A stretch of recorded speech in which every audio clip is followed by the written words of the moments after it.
J'ai peur de montrer mes textes à mon père alors que son histoire m'inspire. J'ai besoin de les offrir à ma mère parce que sa force m'apporte le sourire. Mon frère écoutera le premier son et j'appréhende sa réaction parce que je le considère comme un deuxième père et que j'aimerais lui faire bonne impression. C'est plus facile d'oser avec la deuxième famille. Autrement dit les amis, parce qu'ils ne t'ont pas fait mais qu'ils t'ont quand même choisi. Certains sont présents depuis l'enfance, d'autres depuis longtemps. Rares sont ceux qui me soutiennent et ça me suffit. On dit justement que les amis se comptent les doigts de la main.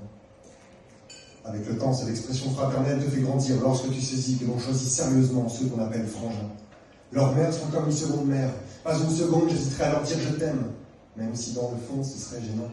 Mais c'est la mère de mon frère, alors forcément, je prends le temps. Et je regarde d'où je viens. Mon passé transforme ces quelques errances en une seule destination. Avec un peu de recul, je comprends le véritable sens de mon chemin. Et je peux dire aujourd'hui que je me connais sans avoir besoin de réflexion. Vieillir.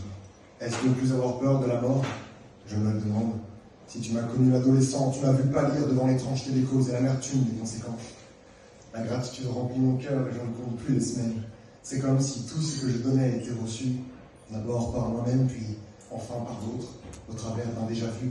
L'échange est ma base, mon rêve de gosse et mon projet d'adulte. À travers l'écriture, je partage mes espoirs comme une trace, me prouvant que j'existe, alors j'exulte.